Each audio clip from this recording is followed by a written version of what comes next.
If you've ever been bothered by excess noise, meet the people that have to deal with it every day. Summer of Noise is a brand new documentary shadowing teams of noise control officers across the country.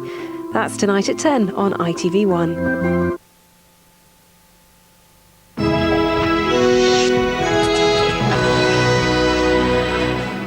Good morning. Building boom, 3 million new homes in a decade. That's Gordon Brown's big idea in today's Queen's speech. Is it enough to solve the housing crisis? Credit crunch, why millions of us are now being turned down for a credit card. And why breastfeeding is best if you want a clever baby. That's what we're talking about on today's NewsHour. It's Tuesday. It's November the 6th, 2007.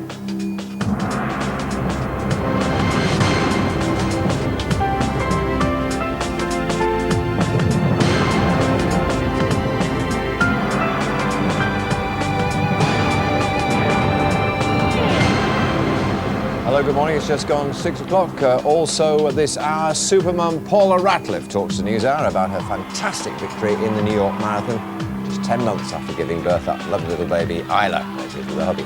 And Brief's encounter. Could this goal celebration land Manchester City player Stephen Ireland in more hot water? What is Silly boy. John, Yes. what is your team? Well, it was the most exciting thing that happened on the pitch last night, let me tell you. Now, can I just say, ladybirds seem to be enjoying the weather, either that or I am infested, Claire.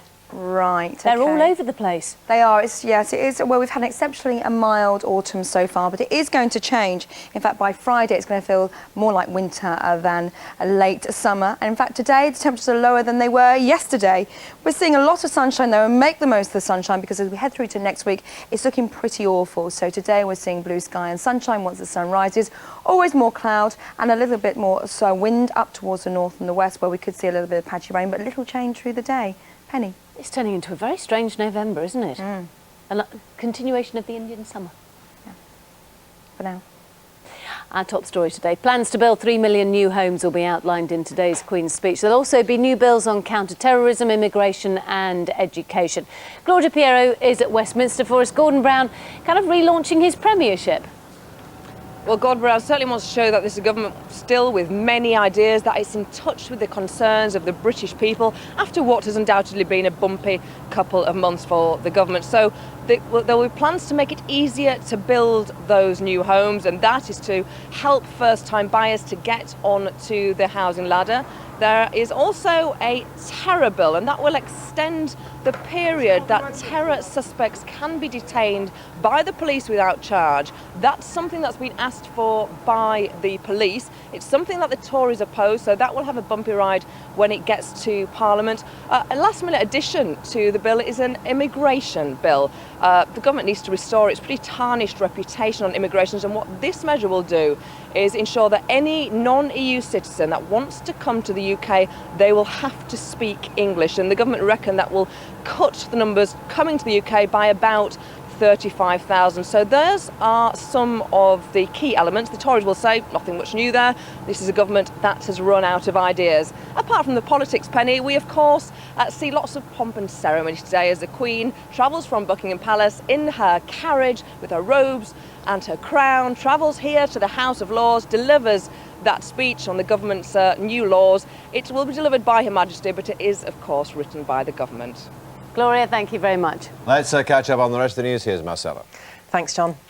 Good morning. Getting a credit card is becoming increasingly difficult, according to new research. It suggests 1 in 10 people have their applications turned down. Analysts say the recent credit crisis has made banks more cautious about who they lend to. Nick Dixon reports. If you plan to shop till you drop this Christmas, you might have to do it without your flexible friend. Credit card companies, reacting to the recent turmoil in the international financial markets, have tightened the rules. They're clamping down on applications, with around 3.27 million turned down in the past 6 months. That's around 40 to 50% of all applications. If you've got a really good credit history, you'll probably find no problem in getting more credit if you really can afford it and you can show that you can afford it. However, if you're borderline, if the chances are perhaps you can't afford it, you haven't got a perfect credit history, you might find yourself knocked back. Many lenders are simply getting nervous. They've also reduced the amount of available credit on offer to applicants, another effect of introducing stricter lending criteria. Charges and fees for using cards have also gone up, so with the festive season just around the corner, incomes will be stretched to the limit. Fire crews say they won't stop their search of a burnt-out warehouse in Warwickshire until the bodies of their missing colleagues are found. An inch-by-inch operation is being carried out at the vegetable packing plant in Atherstone-on-Stour. Jackie Kapler is there for us. It's proving a more difficult search than anticipated, Jackie. Yes, it really is. It's a very, very emotional job for everyone involved, but also the fire chief saying painfully slow. They are searching inch by inch, and of course this site is absolutely huge. It's said to be about the size of 4 football pitches, and at the moment they're apparently only about 20 metres in, and that's despite around 200 people now taking part in this search operation. 3 firefighters, of course, are still unaccounted for after that terrible blaze on Friday evening. 1 was confirmed dead after the fire. When the bodies are found, members of Warwickshire Fire and Rescue are going to come here to carry out the bodies of their friends and colleagues as a mark of respect. And yesterday they also came here to pay their respects. They came here in their full firefighting uniforms. They laid tributes. They saluted their colleagues. Terribly, terribly emotional time. This is a very close-knit group of people, and it's been absolutely devastating for them. The cause of the fire is still suspicious. That investigation is still continuing. The owner of the warehouse yesterday confirmed there was no sprinkler system inside the warehouse. And meanwhile, that search will continue. Everyone on this site vowing they will not leave until the bodies of those 3 missing men are found, Marcella. Jackie, thanks very much indeed. The family of the murdered British student Meredith Kircher say they're devastated by her death. The body of the 21-year-old was found in her flat in the Italian city of Perugia. In a statement, they say she was an intelligent and caring person and have been inundated with tributes to her. Babies who are breastfed are likely to be more intelligent. A new study claims a mother's milk can boost the IQ of some children by up to 7 points, but only babies with a certain inherited gene are affected. Scientists say they've cracked the genetic secrets of the fungus which causes dandruff. It's hoped the breakthrough could lead to treatment for the condition, which affects around half the population. Britain's new international railway station, St Pancras, will be officially reopened by the Queen today after an £800 million facelift. It's the home of a new high-speed rail service to Europe, which will cut current journey times to Paris by 20 minutes. And on our website this morning, should schools have a zero-tolerance approach to pupils who break the rules? Vote in our online poll. Why balance transfers are big business for credit card companies.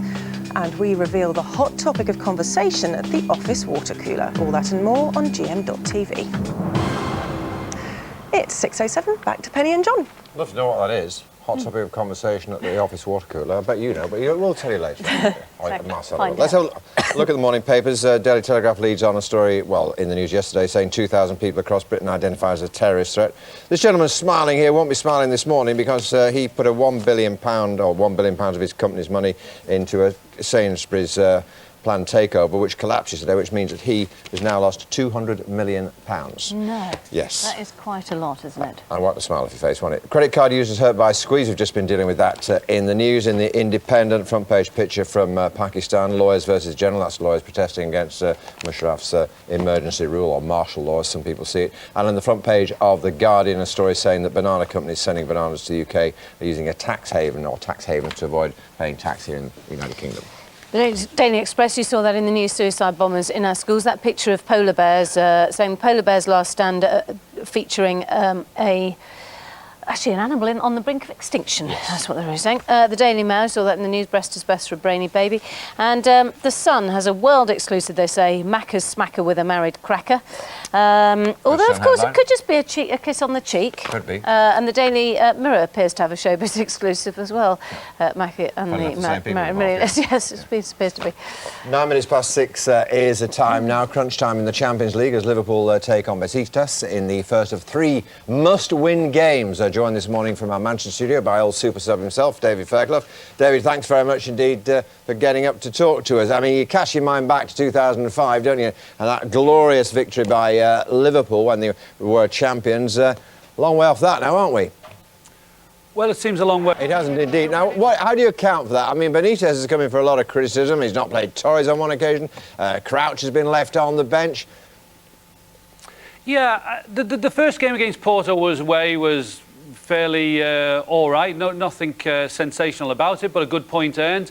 It was the home loss against Marseille, though, really, that put them up against it. I think you have to win your home games in Champions League to make things relatively comfortable. That put them under the cosh slightly, and then the performance in Besiktas wasn't really ideal. A little bit of luck went against Liverpool on the night, and now it's all conspired against them, and they're sitting at the bottom of the group, which many people obviously didn't expect to see. Well, we keep our fingers crossed for Liverpool, and indeed all our teams. Celtic are also struggling at the bottom of their qualifying group. They face Benfica at home tonight. How do you rate their chances?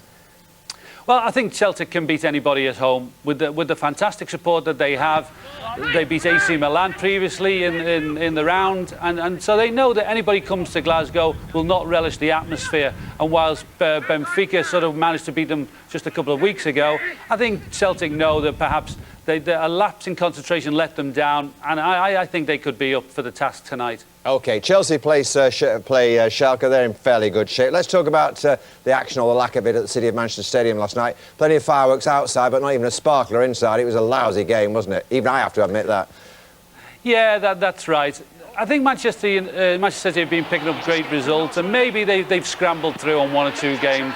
They've rode their luck, but good luck to them. Anybody that can do that, you know, deserves some applause. Yeah. But you know, the games that come along in a season, the lower sides come, they make it very difficult, they frustrate, and sometimes just needs a little bit of skill just to open them up and change the result. No, yeah, and that's obviously what happened last night. If you can't be good, be lucky, and that's what Manchester City were last night, although it was a great goal, I have to say, by Stephen Allen. Slightly spoiled by a rather silly act afterwards, which we'll show you now. You know, my old friend Joe Roll used to say, brains of a rocking horse. Why do they do that? I mean, good heavens. He's going to get suspended, isn't he? Or he's going to get wrapped in some way or other by the FA.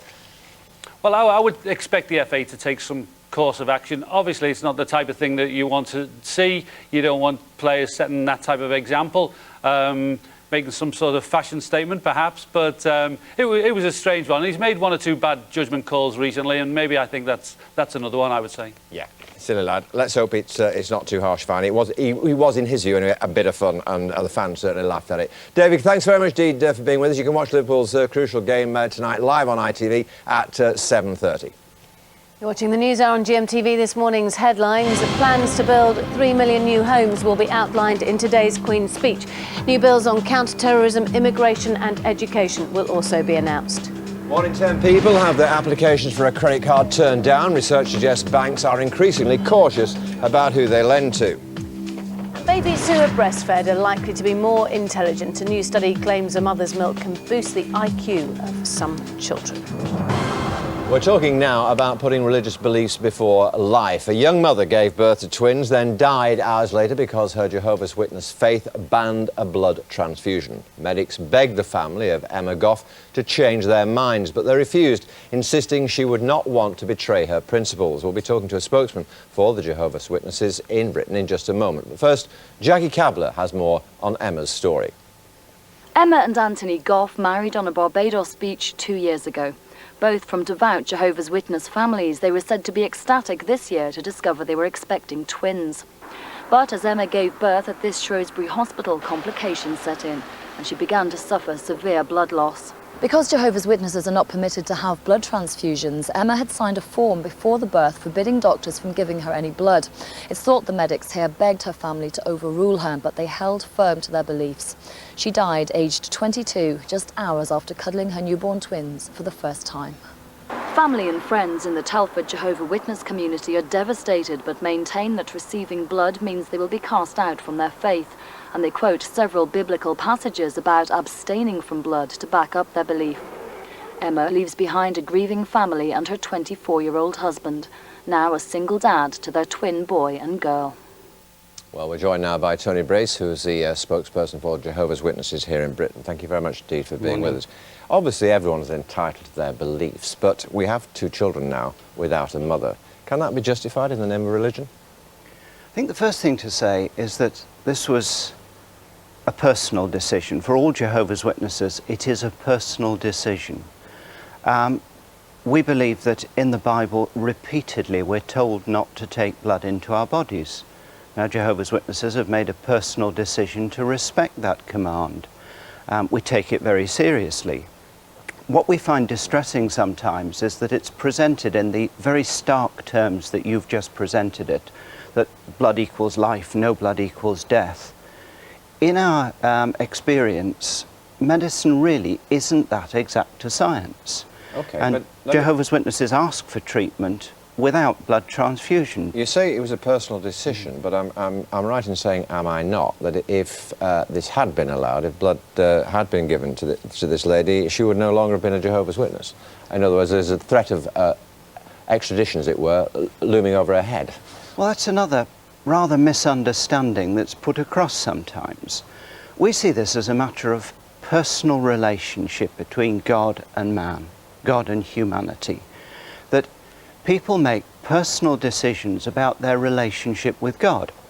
If they don't want to be one of Jehovah's Witnesses, that's up to them. We wish them well and they can go their way in peace. No one would argue that the scriptures, you know, depending on how you interpret them, you might construe that from the scriptures, but one has to say that the scriptures were written a long, long time ago, well, long before blood transfusions were even known about, and surely every religion has to adopt, to some degree, to modern day life. Oh, absolutely. But one of the places where we're given the command to abstain from blood is in the Council of Jerusalem in the book of Acts in chapter 15. Now, the context of that is that the apostles and the elders of the first century church got together just a few years after the death of Jesus to talk about the fundamentals of Christianity. Now, what they came up with were only 4 absolute do-nots. I've got a Bible here and I can read them to you. Well, just tell us what they are, because I know one is committing adultery, obviously, yeah? Yes, that's right. Let me just read. Well, we haven't got much time. Just tell me what they are. It says, abstain from things polluted by idols, from blood, from things strangled, and from fornication. Okay. Only those 4 things. And 2 of them really have to do with blood. So we conclude that God views blood as sacred and very serious. Well, I understand that, and I cannot stress enough you're entitled to your beliefs. Nevertheless, the great bulk of opinion in this country and across the world says, I'm sorry, this cannot be justified in the modern world, and doctors are now saying, we think we should have the right to overrule the patient's wishes in circumstances like this. If that happened, how would you respond? We would think it was very sad. I mean, I would say that that would be going against thousands of years of cultural tradition in this country, as well as going against the Bible itself. It's one of the cornerstones of our civilization that people take responsibility for their actions, self-determination. Even when it costs 2 babies the life of their mother? I don't know the facts of this case. Well, it's pretty flagrant. That's undisputed. Well, with the greatest of respect, I don't believe that any doctor can say a blood transfusion will save life, refusing blood transfusion will lead to death. They give their opinion, sometimes they're right, sometimes they aren't. But if you start overruling people in matters of medical choice, where will it finish? Well, it's a good question, and I'd love to know the views of our viewers back home. Thank you very much, Tony, for giving us your time. Love to know what you think about this one. Usual place, email us at the website, gm.tv. Thank you very much indeed. Thank you. Time is 18 minutes past 6. We continue our Adoption Week special, highlighting the 4,000 children looking for a permanent home. And astonishingly, nearly a third of all referrals to the adoption register are children of black or dual heritage backgrounds. Andrea is at BT Tower in central London. Andrea. Thanks very much, Penny. Yes, we're 33 floors up over at London this morning, just waiting for your call. Now, there's a YouGov survey which is out today that says that 21% of us has considered adopting at some point. That's around 10 million people in the UK. If you're one of those people who's considering adopting but don't quite know where to start, give us a call on our number. It's 0207 580 5005, and you'll be sent this pack. Basically, it's crammed full of information. It'll tell you everything you need to know if you are considering adopting. But today we're focusing on children who are of black or dual heritage. Did you know that for every one of these children that's adopted, there are 3 more that's longing for a family? And we're going to show you a film today of one such little boy. His name is Mackenzie.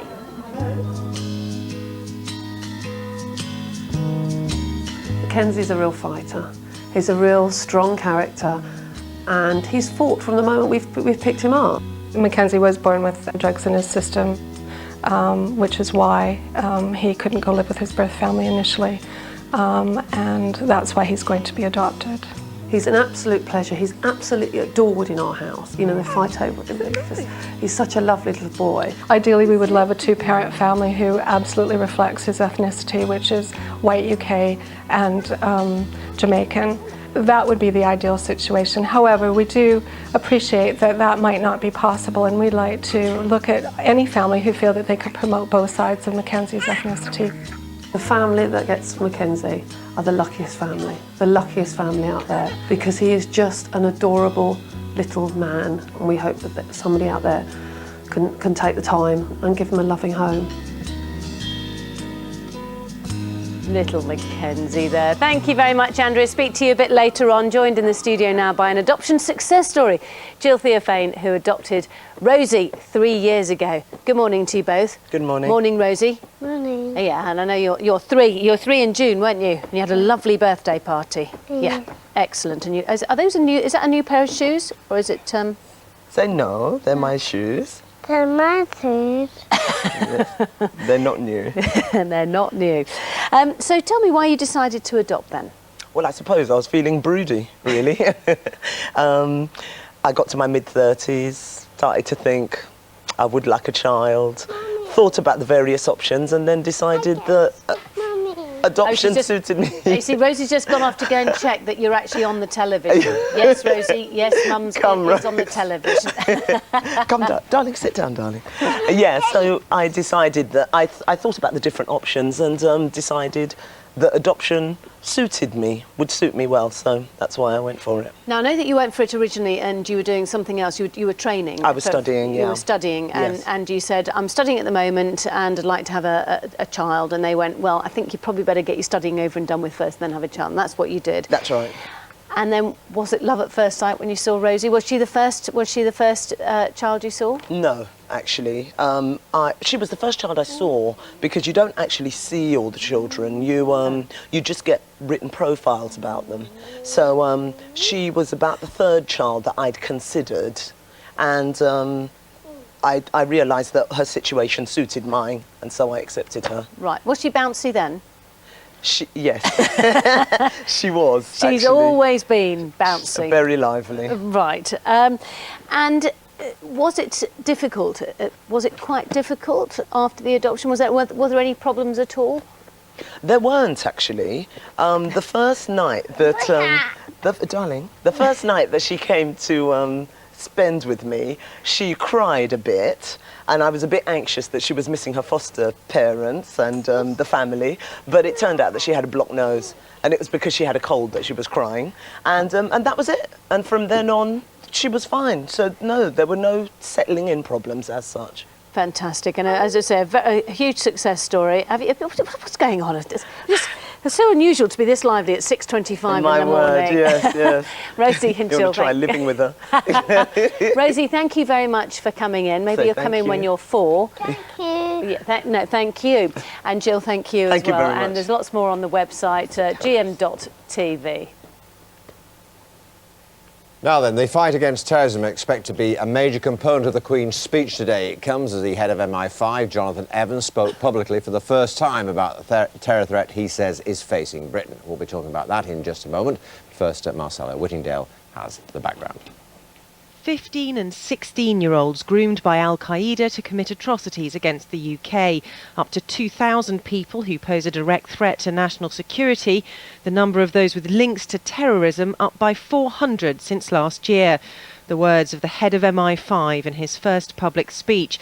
Jonathan Evans warned how a whole new generation of hatred is being bred in the UK. Words that hit home with those enjoying the bonfire celebrations last night in Leeds, one part of the UK trying to root out extremism. The thought that there might be people actually living in the community who might want to strike out at the community is something that's a great concern to us. They get radicalised by watching videos and Bin Laden. And with MI5 also warning there may be another 2,000 with terrorist links who've yet to be identified, their overwhelming message is of a terror threat that has not yet reached its peak. With me now is Michael Henning, who was one of the victims caught up in the 7/7 bomb attacks in London, and Musab Saeed, a spokesman with the Muslim Public Affairs Committee. Good morning to you both. Michael, are you surprised by the number of terrorists that MI5 says that there are? Part of you wants to be surprised by it, but not really. We've seen a lot of radicalisation since the 90s in this country. We've known about the problem for ages. What is worrying me is that we're not stopping these kids from being recruited, these vulnerable minds. Musab, what's your reaction to these warnings? It is an unsurprising. What the Director General said is very unsurprising. But I think what he failed to mention is why it's happening. Right, and we've got things that are not being addressed, such as foreign policy and the failure of Muslim leaders. But I am very sceptical about the numbers that he mentions. 2,000 people. If there were so many people, why is it that when we make arrests, so few convictions are made? And now the implication that 15, 14-year-olds are being recruited at.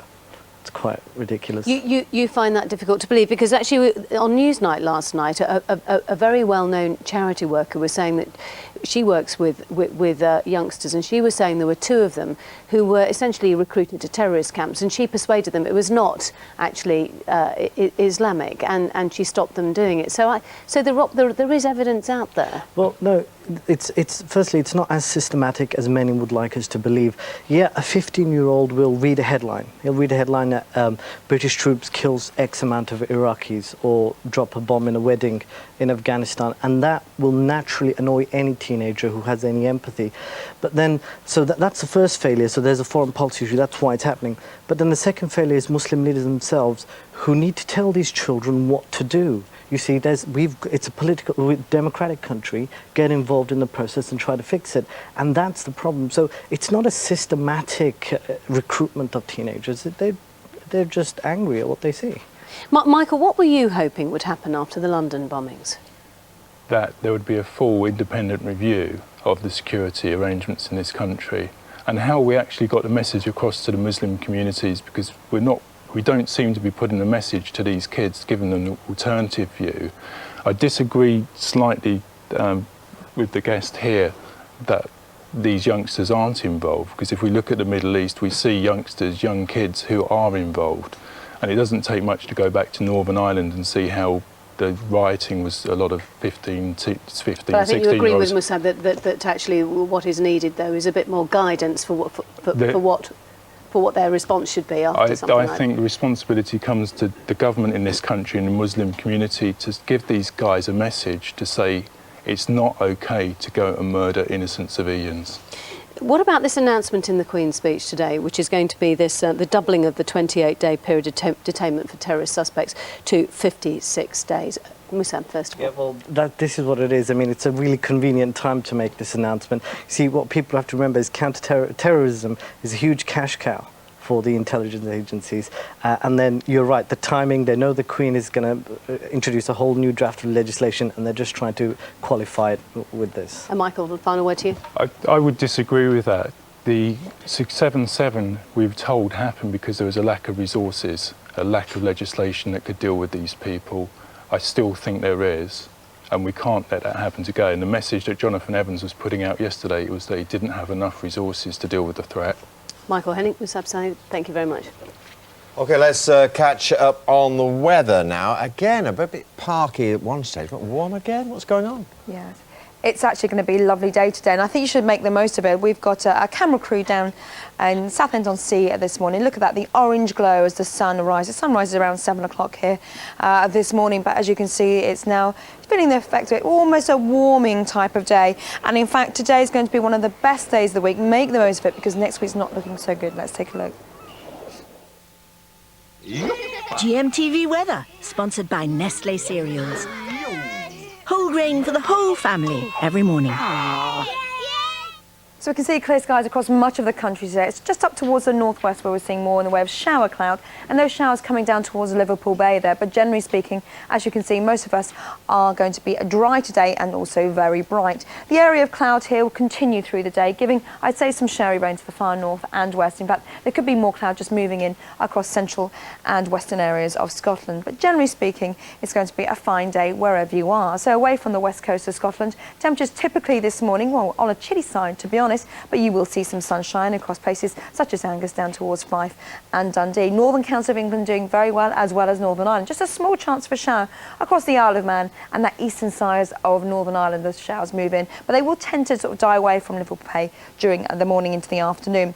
It's a chilly start further south, 4 or 5 degrees Celsius. It's going to turn a lot colder than that as we head through to Friday, but even so, as we saw there on the camera crew in Essex, it's a lovely start to the day, and most of us seeing some glorious sunshine with just a gentle breeze. And as I said, make the most of it because things are going to change. The wind's going to pick up later across western parts of Scotland, and really little change, although you could see more cloud come in across Northern Ireland and moving across central and eastern areas of Scotland, away from the border regions where I think it will continue to remain fine and dry. Temperatures typically, well, I think slightly lower than yesterday, even so, 10 to 12 degrees Celsius, not too bad, with some lovely blue sky and sunshine across England and Wales. And then all change tomorrow, more cloud comes in across Ireland as well as Scotland, slowly moving its way southwards, as you can see here. And then I think we hang on to some higher temperatures across the southeast and East Anglia, 15 Celsius higher than average for this time of year. And then all change over the next few days, as you can see here. Over the next few days, these colours come in. These are the blue colours as the wind changes to a northerly direction. It does mean the showers could turn wintry on Friday and certainly Saturday, being a lot colder across eastern areas of the country. Here's your summary. Get a 5-day weather update for your postcode on our website, gm.tv. Good morning, 6:31. It's Tuesday, November the 6th. You're watching the News Hour on GMTV. In the next half hour, 3 million homes in a decade. That's Gordon Brown's big idea in today's Queen's speech. Is it enough to solve the housing crisis? Supermum Paula Ratcliffe tells us how little baby Isla inspired her to win the New York Marathon just 10 months after giving birth. And another mummy miracle, the twin who refused to die despite doctors saying that only one would survive. But our top story this morning, plans to build 3 million new homes will be outlined in today's Queen's speech. The bills on counter-terrorism, immigration and education will also be central to Gordon Brown's programme. Gloria De Piro is at Westminster for us this morning. Very good morning to you. What more can you tell us, Gloria? Well, this is an attempt really to get back on track. It's been a bumpy couple of months for the government, so Gordon Brown trying today to say we've got lots of new ideas, that we are in touch with the concerns of British people, and house building a key part of the Queen's speech today to make it easier to build those new homes, to help first-time buyers to get on to that property ladder. Also today in the Queen's speech is that new terror bill which wants to extend the period that the police can detain terror suspects before they are charged. That's something that the police want to do. It's something that the Tories oppose, so that's going to get a bumpy ride when it does go to Parliament. A last-minute addition to the Queen's speech is an immigration bill. Government have been battered a bit on immigration of late, so trying to regain the initiative of that by saying that any non-EU citizen wanting to come to the UK will have to speak English. They reckon that will cut the number of people coming into the UK by about 35,000. Those are some of the key elements today. The Tories, though, say there's nothing much new here. The government's really run out of steam. Politics aside, it's a great day for pomp and ceremony. I've already seen the street cleaners making sure the streets are clean for Her Majesty as she will take her journey later today from Buckingham Palace to the House of Lords, delivering the government's programme for the year. And although the speech is delivered by Her Majesty, it is of course written by the government. Laura, thanks very much indeed. Let's get this morning's other news stories now from Marcella. Thanks, Penny. Good morning. Getting a credit card is becoming increasingly difficult, according to new research. It suggests 1 in 10 people have their applications turned down. Analysts say the recent credit crisis has made banks more cautious about who they lend to. If you've got a really good credit history, you'll probably find no problem in getting more credit if you really can afford it and you can show that you can afford it. However, if you're borderline, if the chances are perhaps you can't afford it, you haven't got a perfect credit history, you might find yourself knocked back. More than 16,000 children have signed a petition calling for drivers to slow down to 20 miles an hour in built-up areas. It's being handed in to Downing Street today by youngsters who've lost relatives in road accidents or been injured themselves. Matt Arnold reports. 7 children are killed or seriously injured in crashes every day while walking or cycling. Ben and Ryan were both knocked down on the pavement outside their school. Because most people, they ignore the speed limit for this road and they think, oh yeah, we might as well just bomb it down here. And as they're doing that, they don't think about there's a school there, houses, a zebra crossings down there as well, and a little primary school around the corner. Of the 16,000 children surveyed by Break, the road safety charity, 3/4 of them felt threatened by fast traffic in the community. 6 out of 10 thought the roads around their schools were dangerous, while a third know someone who's been knocked down. Hit me at 30 and there's around an 80% chance I'll live. Despite government campaigns highlighting the vulnerability of children to speed, today's petition calls for more 20-mile-an-hour zones in built-up areas. Chelsea Warner was also hit in the same crash as her friends, receiving horrific injuries. She'd planned a modelling career. It makes me really angry and I do get upset quite a lot. I suffer from nightmares at the moment from the accident. If a car crashes into a child at 30 miles an hour, they have a 1 in 5 chance of dying. At 20 miles an hour, they will almost definitely live. The family of the murdered British student Meredith Kercher say they're devastated by her death. The body of the 21-year-old was found in her flat in the Italian city of Perugia. In a statement, they say she was an intelligent and caring person and have been inundated with tributes to her. Babies who are breastfed are likely to be more intelligent. A new study claims a mother's milk can boost the IQ of some children, as Tiffany Royce reports. Ellie Goldsmith's only a month old, but already she's got a good chance of doing well at school, simply because she's been breastfed. Scientists say children who are breastfed who also carry a particular intelligence-boosting gene will have higher IQs as they grow up. In fact, breastfeeding could add an extra 7 points to their IQ scores. 3,000 newborns were tested and 90% were found to carry a particular form of the intelligence-boosting gene known as FADS2. When they were breastfed as well, their IQ levels soared. It's hard work to breastfeed and it's very demanding on the mother, so it's actually really nice to get something like that that says you're doing it for a good reason. So whilst breast milk alone won't turn your baby into Einstein, it could boost their intelligence from the word go. And on our website this morning, should schools have a zero-tolerance approach to pupils who break the rules? Vote in our online poll. Why balance transfers are big business for credit card companies. And we reveal the hot topic of conversation at the office water cooler. All that and more on GM.TV. Penny and John are back in a couple of minutes, right after What's Happening Where You Are.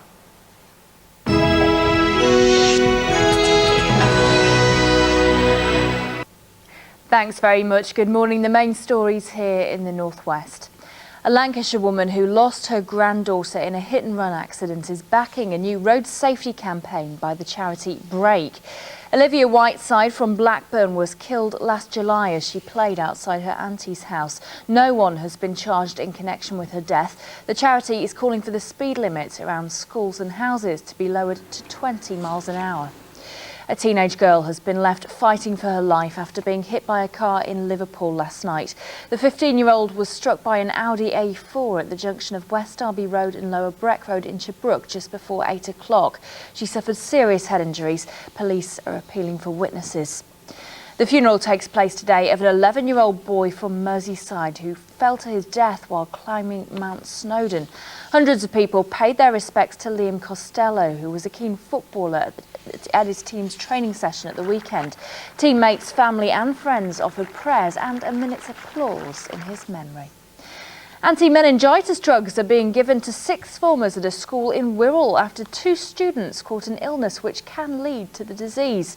A 16-year-old boy and a 17-year-old girl from Caldy Grange Grammar were taken to hospital last Friday. Both are said to be improving. Football and its make or break time for Liverpool's new stadium today. Liverpool City Council will decide later if the new 60,000-seater stadium on Stanley Park will go ahead. If it's passed, the £400 million stadium is expected to open in 2011. Meanwhile, it's a must-win game for Liverpool tonight in the Champions League. The Reds play Besiktas at Anfield. Rafa's men have collected just 1 point from their first 3 games in Europe this season and have to win to rekindle their hopes of reaching the knockout phase. In last night's football, Manchester City kept their 100% home record with a 1-0 win against Sunderland. Stephen Ireland scoring in the 67th minute. And in the Coca-Cola Championship, Blackpool lost 2-1 away at Barnsley. The hosts took the lead with a penalty in the first half. The Yorkshiremen then netted a second in the 70th minute. Keith Southern clawed one back for the Seasiders 2 minutes later, but it wasn't enough to bring back the points. That's it for now. I'm back at 7:05. In a moment, we'll return to the GMTV sofa, but first a look at the region's weather. Forecast a gorgeous hair day with Pantene Time Renewal, sponsors of GMTV Weather. The odd light shower is possible over North Wales and around Liverpool Bay, but a good deal of sunshine is likely inland. It'll be much the same this afternoon, with highs of 11 degrees Celsius, 52 degrees Fahrenheit.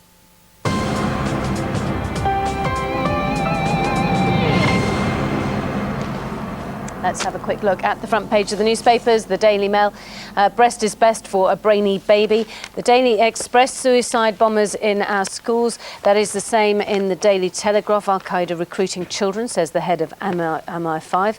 That's ahead of the Queen's speech, which wants an extension of the amount of time that they can hold terrorist suspects. The Daily Mirror and The Sun both going on the same story. Macca and the married millionaires. The Sun, world exclusive Macca smacker with a married cracker. And finally, The Guardian revealed how multinational companies avoid the taxman. Thanks for your emails about the interview we did with the representative of Jehovah's Witnesses following the death of a mother who had just given birth to 2 children. Lewin Swindon said, I think it's a disgrace that doctors are forced to stand by and watch a young mother die when they're able to offer her life-saving treatment.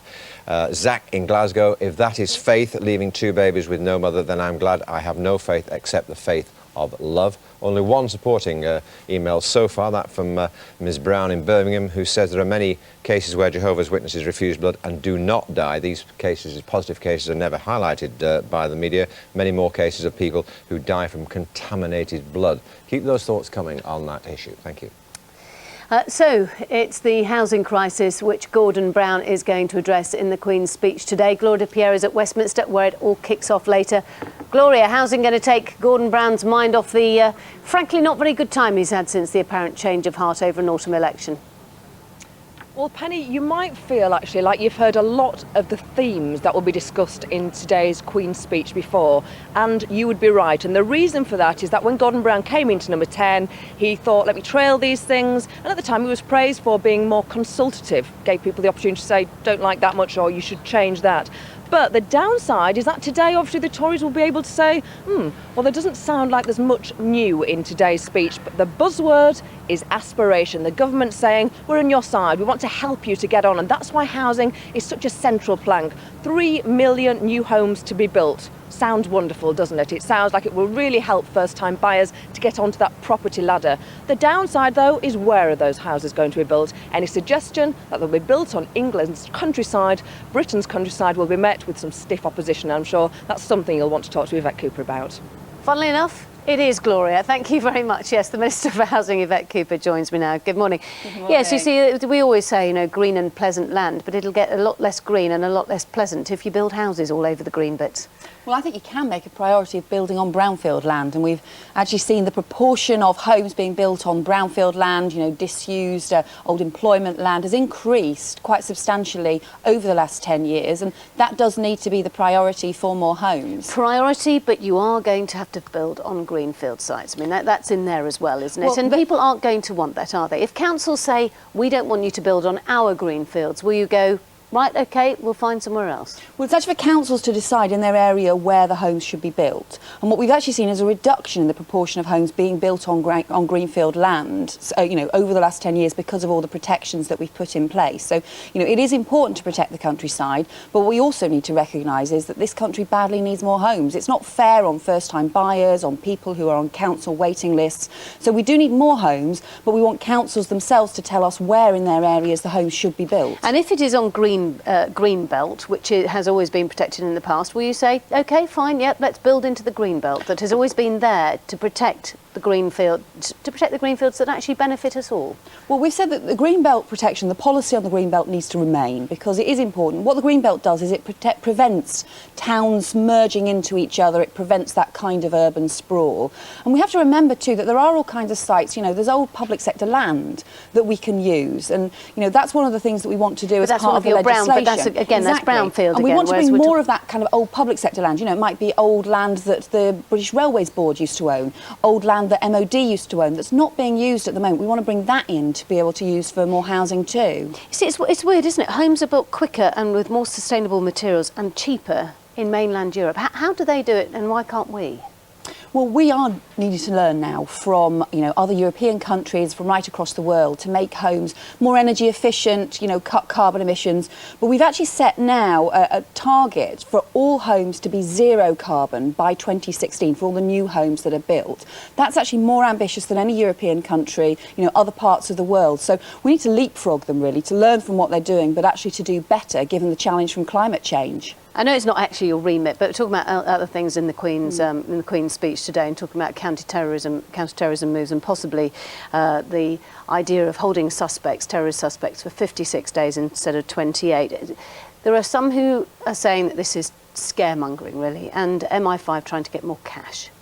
Well, I think that all of us have to recognise that there are serious, you know, challenges for us from international terrorism, and you know we have to have a responsible, you know, way to respond to that. And it is difficult, and these are other sorts of challenges we didn't face, you know, 10, 20, 30 years ago, and we do need a way to respond to them now. But we have to do so in a way that's measured, in a way that's responsible, in a way that recognises our political and historical traditions in this country too. Gordon Brown had a wobbly few weeks, hasn't he? He's been accused of stealing the Tories' thunder with inheritance tax. He's been there's indecision over the election, of course, and yes, policies over inheritance tax. As I said, Frank Field says he needs to get out of a rut. Well, if you look at some of the key things that we're talking about in the Queen's speech, you know, more affordable housing, you know, that's something the Conservatives actually have strongly opposed. If you look at, you know, plans for building homes right across the country. Yeah, I think some of the things you were talking about yesterday about, you know, extending the school leaving age to 18 so that all children have much more opportunity and education, again, something the Conservatives are opposing. I think there's a lot of areas where, you know, the Labour government is talking about expanding opportunity for every family right across the country, and the Conservatives are opposing it, and that's about leading the way. Yvette Cooper, thank you. Thank you. Time now, 6:46. Now, they're not content with winning the New York Marathon. Paula Ratcliffe has confirmed she's setting her sights on a Beijing medal at the Olympic Games next year. Inspirational runner and inspirational mother too. A little over an hour ago, I caught up with her and asked her what her thoughts were as she burst through that finishing tape. Oh, I think a lot of relief to be back racing, relief to have won the race and pleased to have won the race. And I think a little bit of surprise as well when I look back, because I didn't realise until I crossed the line how far the Wami had dropped back in the final 400 metres. Answer me one thing. Everyone I've spoken to has asked me the same question. What about that motorcycle outrider who seems so close to you? Wasn't that off-putting? They often are quite close, but because I'm so focused on the race and on my rivals and people around me, I don't really notice it that often. I didn't really notice it yesterday at all. Remarkable, actually, because he was very close indeed. The first thing he did, of course, after he'd won was run to your husband, Gary, and pick up Isla. What difference has she made to you as a woman and as a runner? Oh, it's a huge difference. I mean, it is a cliche that you say your life changes and it's never the same again, but it's true. And really, she just brings so much joy and happiness to both of our lives, and I think a lot of balance and perspective as well. And every day she learns something new and is changing, and I think that really helps. And she's also a very good baby. She sleeps really well and she adapts well to moving around, which is good for our lifestyle and helps me get on with my training and my job. It was quite an arrival, wasn't it? A 27-hour labour, as I hear it, and remarkably, very shortly after that, you were back training, which was, with the benefit of hindsight, a bit of a mistake, wasn't it? I think the speed with which I got back to normal training was probably a little bit too quick, given the difficult labour and the fact that also because I was induced, I had to be given extra relaxing hormones, which probably didn't help my ligaments returning to their normal strength. So I think, yeah, a couple of mistakes. I also didn't realise that cross-training stressed that bone in my body probably as much as running would have done, and I thought I was being sensible doing extra cross-training, and I wasn't really. Some experts said, or so-called experts said, because of all that, you'd never race in a big race like this, or certainly at the Olympics ever again. Well, I never believed that. I definitely never believed that. If I'm honest, I did think I'd be back racing sooner than I am now.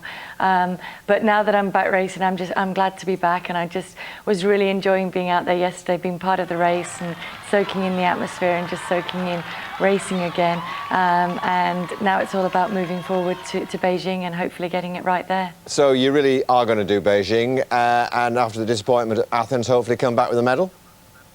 Yeah, I hope so. I mean, I just feel that, yeah, in World Championships I've gone there and performed well, and in other races, but I really don't feel I've yet gone to an Olympic Games and given as well as I'm capable of doing. So hopefully I can get that right this time around. Hate to put a spanner in the works, and it wouldn't be such a bad spanner even if it happened, but if you had another baby in the meantime, what then? Well, between now and then? Yeah. I think I'll wait till afterwards. Listen, many congratulations to you. It was a great race to watch. Everyone absolutely delighted for you. Thanks very much indeed for being with us. Love to you, your husband Gary, and that gorgeous baby. Thank you. Time is 10 minutes to 7. Now, it's hard to imagine a more difficult decision. Mother-to-be Rebecca Jones being told that she had to decide whether to kill one of her unborn twins or risk them both dying. She decided to let doctors operate to take away the smaller twin to save his healthy brother.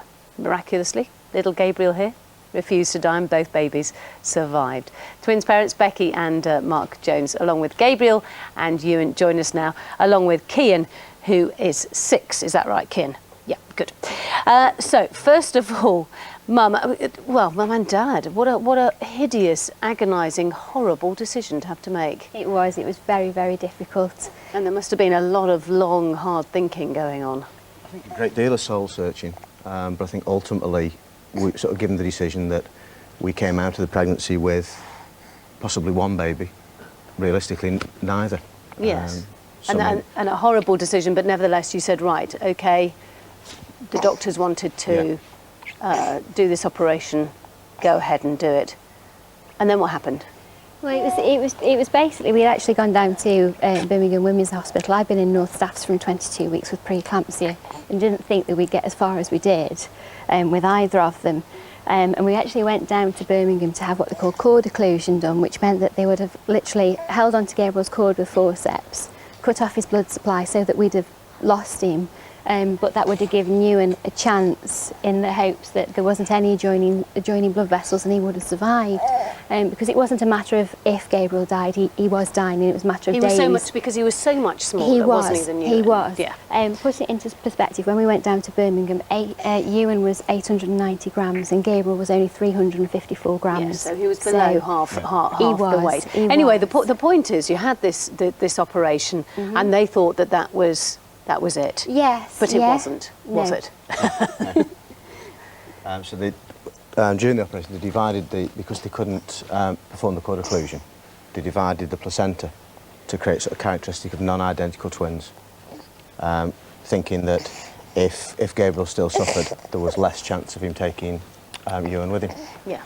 It is procedure that's performed for twin-to-twin transfusion to help correct discordant growth. Which is what it did, and the twins flourished. The long and the short of it is that they were both born. Yeah. Both. Now, just tell me again. Ewan, when he arrived, was 800 or so grams. He was at 1,444 when he arrived, which was £3.8. Right. And this little one, he was £1.15 and a half. Now, I don't know, maybe it's just the way that I'm looking at them, but to me, Gabriel looks like a bigger baby, or is that just a sort of optical illusion? No, he is still small. There's actually only 5 centimetres in length between them, but he's now £14 and Ewan's a at £17.5. And no lasting damage, no problems, apart from obviously it's a bit early and they he's haven't been hungry. fed. Exactly, and they're very, very hungry. And Kian, just to ask you, what's it like then having 2 new brothers? Is it all right? Yeah, fine. Yeah, fine. Yeah. Do you play with them? Yeah, I play with them a lot. Do you? Yeah. So you really love having them around? Yeah. Yeah. He does, he loves them to bits, don't you? Well, it's a great, I mean, what an incredible story. I mean, did the doctors afterwards say that they were baffled by the turn of events? They were amazed. And we are still in contact with the doctors at North Staffs and the fecal medicine team down in Birmingham. And we go down regularly so they can see what they do, because they really are stunned that they've done as well as they have done. Well, thank you so much for coming on, and Ewan, and thank you very much, Kian, and thank you both for coming on. I know you're coming back again a bit later on to talk to Fiona and Andrew, who are on next. Yes, they are with indeed, GMTV. and lovely shopping Galatis with them too. After the break, the weather with Claire.